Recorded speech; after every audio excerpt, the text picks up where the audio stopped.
Kan takkaffaa jechuudha. Lammata deebiitii sararri sodaadhaati ammaan booda waa'ee dachaasin naanaa wal qabsiistanii hin kaasinaa. Reefuun tanaa adeeroo wajjin viidiyoo kunoo dachaasni jira waan ta'eef jecha reefuun tana adeeroo qamari waliin viidiyoo kool walii dawwallee mana adeeroo qamar jira ichitti isa dubbiseetin ture. Michoo isa yaa'ee naa himee jira adeeroo jaasonnee jira. Soo waan san ta'eef jecha adeeroo wajjillee adeeroon ummata miidiyaa kanan dhageessu adeeroon nama lubbuun jiru guutaa akka qo'anii dubbadha. Adeeroon nama lubbuun jiru viidiyoo kanallee riikoordi godhadha. Ummata miidiyaa kanarraa hunda takka isaanii dhaga'uu didee jalaa didee adeeroon ana nan kabajuu siin kabaja adeeroo hayyee waan hin siin jeeni gootamu hin gootu niin godhaa jeeni akka walleellee kilippiillee audioollee hojjetuuf akka naa waliin dalagu hatta haga muraaditti yaadataattillee wal dubbannee turre isinii galee. Soosaniif jecha ani akka sabriinaatti adeera abbaa kiyya kanaa waliin sagaleellee jalaa qabee kilippillee waliin hin dalagaa abbaa kiyyaa waliin hin dalagaa ispoonsarii dachaatiif jaamilleen dhibbatti akka adeeroof ta'u amantiin itti qaba. Bikoos adeeroo qamar hedduu wal dhageenye hedduu wal kabajna waan ta'eef jecha murtuu guutuunis nama jiru muraada ajjisa hedduu waliin dhiyaatanii hainoo abbaa keenya kanatti naa dhaabbadhaadhaa hundi keessanuu kabajaa fi jaalalaan har'aan booda yeroo bisoodhaatti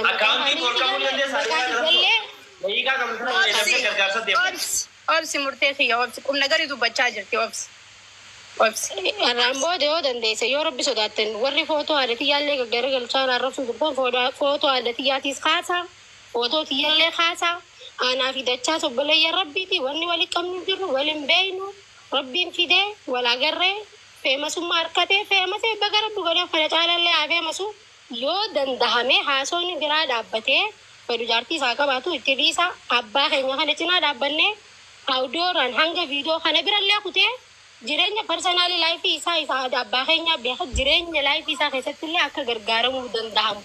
Wallistoota Oromoo fuula duraafillee akka barnoota ta'utti abbaa keenya kana haa gargaaru. Sunjaa galatoomuu. Samriinaati yanaa galatoomuu laal amma zamanoo keenya Samriinaan waan ayaa qabuu fi waan kabajaa qabu waan nurraa eegamu dubbatte dhagee akka isin gattee adeeroo yoo dandee. Ta'ee bakka kanatti sirreeffama mucaan ijoollee harkee bahaati. Mucaan ijoollee baddannooti dhaloonni isaa sirrii. Waan galamsoon faarsinii malee jarri jira taa'uutu manguddoon jibbita jira. Rakkoon qabu wanni akka kaasite gaariidha. Fakkeenyaaf amma wardaan olee Itoophiyaa kaastu bakka dhaloota takka bakka gandaa akka waan inni bakka wanni akka kaasite asii jirti dhugaadha bara. Wardaan afaan isitiin dubbattee jirti amma isaatti maasuutu kana. Wardaan mas gurbaan dikaalaan goone bara wardaan dikaalummaa ta'uu siitiif gurba boba'u jirti malee gurbaan dikaalaan goone fi dikaalaa taate. Bakkatti dhalatti hin beekne malee. Ifumaaf waa'ee gosaati seentee laayitii haadhatii keessa amma jiran irraa wanni guddaan irraa hubannu tokkoffaa Sabriinaa fi Nasraan hinaaffaa artii irraa qaban wanni biraa tokkollee hin jiru. Tokko jibbale sirrii. Wardaani ifiifuu diqaalaadha. Diqaalummaa si gosa himachuu dadhabdeetu isaa akkasuma godhee hajuu. Oromoo wajjin wal dhorke. Oromoo wajjin waliin na buuse. Oromoo wajjin ifi waliin buute dayyusummaa isiitiin. Foon deemu kun foon saree nyaattu. Dhaggeeffadhu. Ibsaan dilluun warda deegara. Ijaa ibsaa san keessa bu'uu barbaade. An zamanuma saniin bara wooma inni haasa'uu fi akkuma inni itti dhufe wallaalee baran gurbuma san. Jarana gurbaa kana namni beektii yoo jiraattan anti yaadatuun beeku hedduun argu. Zamanuu nama jaamu san fiiduma isaatiin arga malee isaa agentaa laakun arguan. Akkuma inni itti haasa'u wooma inni mana san baneef akkuma inni itti dhufe wallaale. Amma fakkeenyaaf guutamaa hawaas keettan san faan nama aartiiti miti. Nama ogummaa aartii qabu bara akka yaatutti guutamaa hawaas kajoo sun. Namnummaan jaarsa kana dhaqee baasee fidee isaa guutamaa hawaas kana qubadha.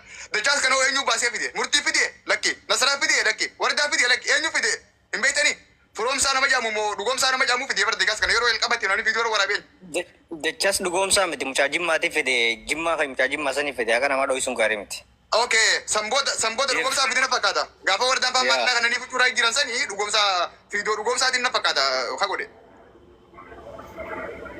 Dhugoomsaa dha mucaa jimmaa dura godhe. Mucaa jimmaati dura godhe mucaa jimmaa dachaas. Isaa kophee hin qabne isaa waan nyaatu hin qabne karaarraa fuudhee mucaan jimmaa bira bulche. Aywa okay. Hayyee. Najaat maal jette? Bannet.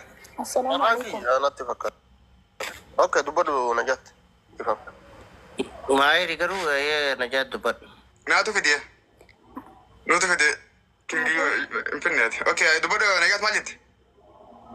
Assalaamu alaikum. Waalaikum salam warahmatullah.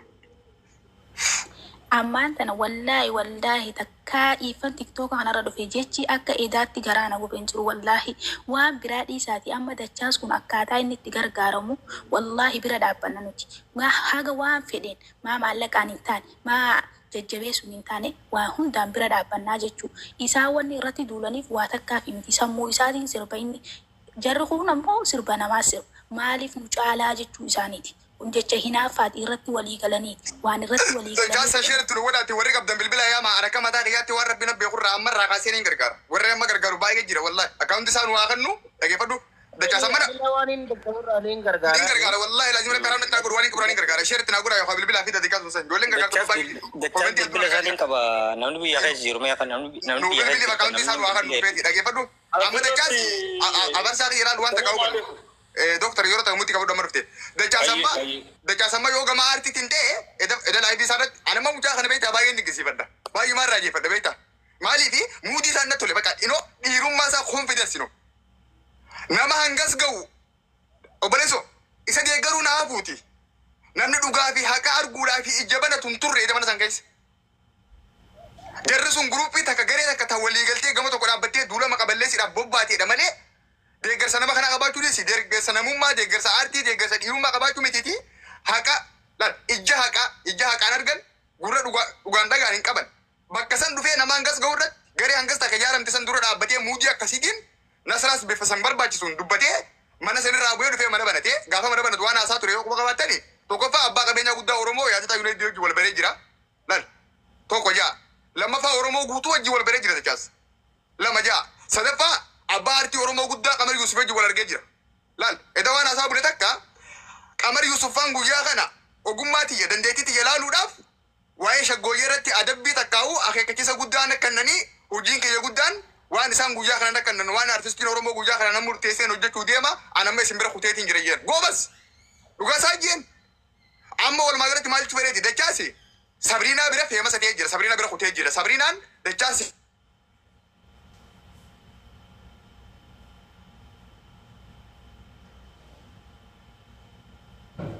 Turkiin keessaati kokeennera. Isa qabe neetworkiin isa qabe kam. Taap godha warra jala jirtanu. Afarsaa yoo shabakaan isa qabe mana keenuu bani dachaasni dhiyeeffanna bilbila isaa nama biyya keessa jirutti ergeetiin haa dhufu. Rakkoommi wallaahi ani akka nama tokkootti jira kenna. Otoo gantummaaf illee hin taane otoo waan biraatiif illee hin taane irra godhame baay'ee tokko akkuma Oromootittuu nama aarsa. Wallahi. Baay'ee nama rifachiisallee dhugaa dubbachuuf warrummaan achirra wal geessisuun hundi hattuu akka taate ni beektan mataa isaaniititti. Hundi isii hattuu akka taate ni beektan maaliif jennaan tokkoffaa wanni isinii galuu qabu ibsamuun immoo maali jennaan deengaddaa uummata summii jidduu naqee uummata duraan akka malee wal jaalatu gantummaan adda baase. Lammaffaa irratti nama biyya faranjii taa'ee asirraa halkanii guyyaa geemii taphatu. Geemii nama taphatuun tokko inni nama atliif aan geemii waan tokko haasayaatuma yaanii shamarran ol galchee geemii ofiitti kadhattuudha jechuudha. Digalee? Kun galchee nama jaamu bira jira. Afarsaa mee xiqqoo dubbadheetan dalagaan qaba. Jooniin qabinne. Ayyee xiqqoo dubbadheetanii daqiiqaa lama naa kenname. Jooni moderanii qabdaa mee galchi nama tokko gabbuu sira kun gabbuu. Ayyee dabal isinillee wanni hubachuu qabdan asirratti hinaaffaan wanni isiin namatti hin goone hin jiru. Dachaasi jireenya isaa umurii isaa harka caala mana hidhaatti dabarse kan waliin beekna hundi keenya iyyuu. Sii galee jira. Wallahi gara nama nyaata. Namni kuni nama mana hidhaatti dabarse eenyuuf jecha hidhame namni kun baay'ee nama sabboonummaadhaan miidhamee jiru. Nama sabboonummaa Oromoo qabu. Nama waa'ee Oromummaa Oromiyaatti malee nama gandaaf kana jedhee nama dubbatu miti mucaan kun. Dhimma sirbaa yoo ta'e immoo Qamar Yuusuf sirbisa harki 60 deemaa ilaala. Walaloof yedaloon kan nama biraati kan inni ittiin sirbe. Aartistiin tokko sagalee qabaachuudha dandeettii qabaachuudha malee Sigaleera sagalee malee barbaachisaan walaloof yedaloon namatu namaa kenna duruma. Taaddalaa Gammachuu sirbisa harki 70 walaloof yedaloo kan kenneef nama kan inni har'a ittiin beekamtii argate jechuudha. Aartistiin kamuu kan inni ittiin ilaalamu madaalamu sagaleedha malee dandeettii walaloof yedaloo barreessuutii miti. Sammuu qabaachuudha barbaachisaan. Dachaas kan inni sirbee yookaan nama arrabsine nama dhuunfaa yookaan tiiktokaraa miti mucaan kun osoo deeggaramuu fi gargaaramuu qabu asirratti bahanii hamilee isaa cabsanii sadarkaa kanatti salphisanii namni kun bar nama sagalee orjinaalaan akka kanatti sirbe osoo istuudiyoo galee maal ta'a jennee nuti hawwii guddaan eegaa jirru Mucaa kana jaamsanii jechuudha. Garuu jaamsuu hin danda'an mucaan haqa qaba ni injifata jechuudha. Kanammoo waan qabnu hundaan gargaaruu qabna akka Oromootti. Mucaan kun sirba baay'ee dandeettii qaba. Sagalee gaarii qaba. Anammoo gandummaan jedhina ani nama Jimmaati. Siigalee jira. Garuu dandeettii mucaa kana akka Oromootti dinqisiifadha. Maaliif aartistii jechuun rakkoo hawaasaa kan uummatatti dabalee himu jechuudha. Amma gaafa uummanni keenya Soomaalirraa buqqa'u kan uummataan biraan ga'e mangistiidha moo aktivistiidha? Aartistiidha bara. Aartistiin dandeettiif sagalee qabutti fayyadamee uummata biraa rakkoo hawaasaa gahuu danda'a. Kanaafuu mucaa kana osoo deeggaruu hin jiru, osoo kabajuu hin jiru, osuma badii mi'a qabaate dhoksanii sataranii bira dabarfachuudha malee sadarkaa kanatti salphisanii keessattuu nama ibsaa jechuun barii nama akka ibsaa kana faa nama akka gurbaa Keeniyaa jiru sana faa kan inaaffaadhaan maraatan ibsaa jechuun bara namicha Jawaar Mohammad hunda keenya jaallata hunda keenyatu kabaja. Jawaar Mohammadan dubbisa jedhee salaata dhiisee torban tokko mul'uu harka osoo hin dhiqatin taa'e bara. Nama amantaan isaallee maal akka ta'e hin hubanne uummanni keenya. Namoota akkanaa kana arrabaan beekamtii argatanii aartistii keenya qaanfachiisanii nuti haga dandeenyu mucaa kana bira dhaabbannee akka sadarkaa olaanaatti dabarfatu hawwii keenya waan ta'eef galatoomaa itti fufa. Yoo iddoo hongore dhiifama garuu. Dooktar Galatoome waan gaarii kaasee hin gare dhugaa. Yaada bireeda kaastee. Yaada maayirii kennaa yaada maayiraa dubbatu erga san booda dubbatu. Okay. Jara keenya hundi keessanuu galatoomaa fayyadaa waan gaarii kaasee. Dajaa sani sheer nu godha ammarraa kaasnee gargaarraa akaawuntii isaa namni kun hundi haa qabaatu bilbila isaa namni kun hundi haa qabaatu dajaas kana baati miti Oromooti. Waan deemaa ture. Namni biyya keessa jiru namni na qonnamu bilbila isaa dachaasin kannaaf irran nu dawwalee nu kaasu online hin jiru. Waan deemaa ture namu. Kana nu biyya keessaa lakkoofsa kana namni biyya keessaa hati keessatti waltan. Dubbaddu maayirii dubbaddu. Waan edda deemaa ture namu argee ture. Hamza biyya keessi jirta. Dachaas Sabriinaa jaalatti. Baay'ee agadiis kun sokkota gadhiifama. Hamza bool gadhiya. Okay, sun dhimma isaati. Dhimma keenyaa miti san. Rakkoon dachaas nama artiiti. Nama artii ta'u immoo taalentii artiin qabdu osoo istiidiyoon seenne nama sagaleedhaan dubbate asirratti walaloo namni namarraa fudhachuun isa qofarraan hin baane. Artistoota hedduutu isa duraas godhaa ture waan godhamaatis jiru. Tokko immoo inni sirba mataa kiyyaa meeqaan qabaa jee asirratti dubbachuu ture. So kanaaf namicha ammaa ija hin qabne ka fuudhanii fidan san. Hamza biyya keessa jirta. Maayir dhiifama guutakka. Hamza biyya keessa jirta. Biyyaan jedhee. Maayir lakkoofsa argee fitaa bilbila yaa. Ayyee qorata. Assalamualaikum warahmatullahi wabarakatuh. Waalaikum salam. Tola saa Saya ingin dola. Okay. Hamza follow dia bisa ngap. Orang tahu. Lambar isa. Lambar isa enyot. Enyot. Tola saa robaati fi Hamza ka jokuni. Hamza ni beeka. Hamza terk. Okay Hamza. Tola robaati. Okay. Kapla pakla. So kanaaf mucaa sun sammuu isaa miidhuu turan dee namni namaa hojii dhalate akkas nama godhu ture. Mucaan harargeedha ijoolleen kana gootillee ijoolluma teenya harargeeti. Ijoolleen waan sun goote ijoolluma teenya harargeeti. Waan sun namoota san histirii isaanii tokko tokko hin deemnee olaalle ibsaan nama ifiifuu ibsa munneen nama gandaa fi ganda waliin naquu ture.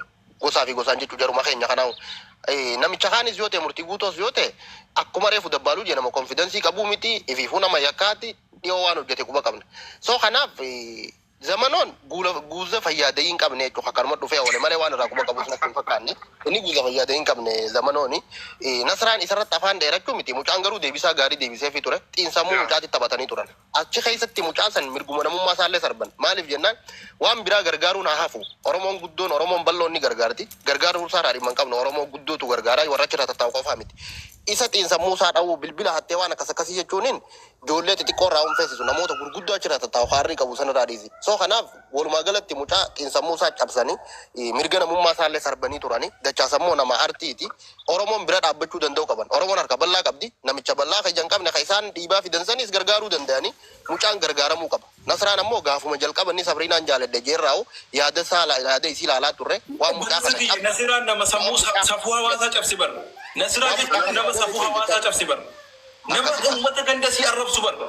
Nama uummata Oromoo yaalta kan xiqqeessite jarri bar jara eeruma dhabee namni fuudhullee dhabamee sammuun jaraa miidhamee jiru. Dhimma aartistii Oromoo irraa harka fudhachuu qabu jarri. Bar OBN ni dhiyeessee bar OBN jechuun sabboonaa hin balaaleffata bar. Hay nama OBN fidee dhiyeesse tokko ati maal jettee mucaa sadarkaa kanatti salphiftee hattuu moobaayilii hattuu maalii jetta. Wallahi. Laala amma dubbuma san doktor ni adeemsisee jirta.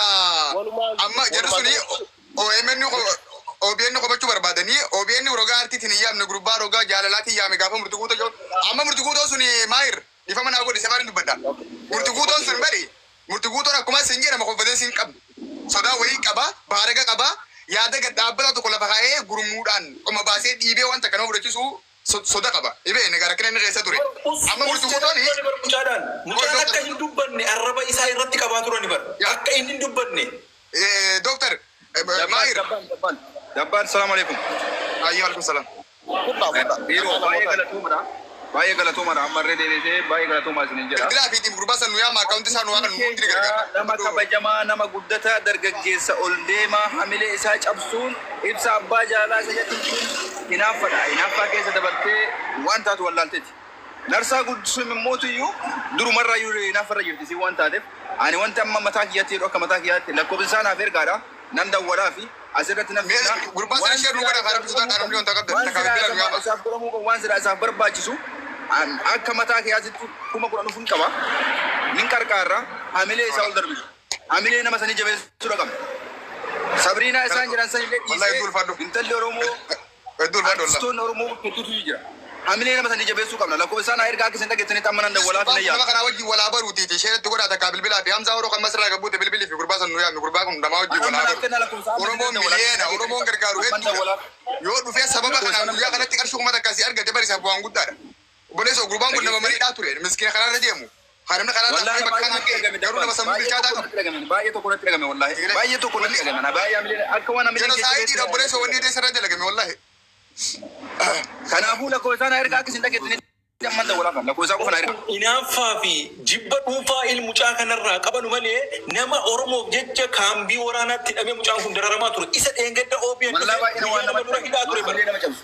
Waan fedhillee hamilee isaa ture. Dargagguma isaa guutuu mana hidhaatti dhabe. Dandeettii sagalee kana osoo qabu duratti baname nama saalfachiisa baay'ee. Mee oggu takka dhiifama waliin oggu takka mucaan kana fide kiingi ammoo seene kana. Kiingi kana marsaa kana tokko nyaatichiste. Mee kiingi kun haasoo. Wallahi billahi ana korumatti bira. Anaan tiyya birrii 12,000 ergameef jedhanii ni baranaan anaan. Okay. Ana birrii 2 kan naan kennamne. Dachaa sana nu yaami Akka Oromoon hin gargaarreef jedhanii eegamu ati ilma shawaati ati ilma maaliif? Ayyaa dachaa sun bira jira. Ayyee. Dachaa sin bira jiraannaa walii galla kunoo. Maaliin na bira diqaalummaa si ibsi. Diqaalummaa si ibsi dachaas. Okay.